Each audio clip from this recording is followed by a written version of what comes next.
জানেন কি, জান্নাতে একটি বিশেষ দরজা রয়েছে যা দিয়ে কেবল রোজাদাররাই প্রবেশ করতে পারে।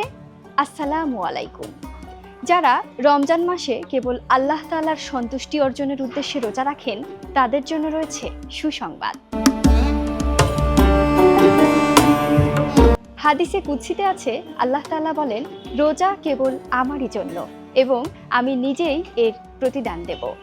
একবার ভাবুন তো, মহাবিশ্বের অধিপতি স্বয়ং নিজেই এর প্রতিদান দিতে চেয়েছেন, তাহলে তার পুরস্কার কতটা বড় হতে পারে।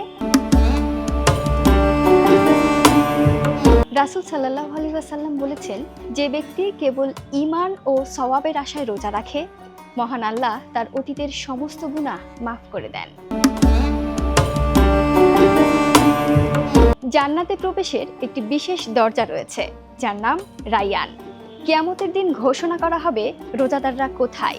অতঃপর রোজাদাররা রায়্যান নামক দরজা দিয়ে জান্নাতে প্রবেশ করবে এবং তাদের প্রবেশের পর রায়্যান নামক দরজাটি বন্ধ করে দেওয়া হবে। ইফতারের আগ মুহূর্তটি মহান আল্লাহ পাকের কাছে অত্যন্ত প্রিয় সময়। এই সময় আল্লাহ সকলের দোয়া কবুল করেন।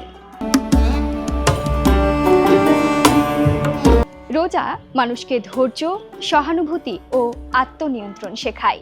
ক্ষুধা, তৃষ্ণা ও অন্যান্য কষ্ট, বঞ্চিতদের কষ্ট উপলব্ধি করতে শেখায়। তাই আসুন, রোজাকে অবহেলায় নয়, বরং আল্লাহ তাআলার নৈকট্য লাভের সুযোগ হিসেবে কাজে লাগাই। আল্লাহ তাআলা আমাদের সকলকে সহিহভাবে রোজা রাখার তৌফিক দান করুন, আমিন। পবিত্র মাহে রমজান নিয়ে আরো জানতে চোখ রাখুন স্কাই বাংলার নূরের কাফেলায়। আল্লাহ হাফেজ।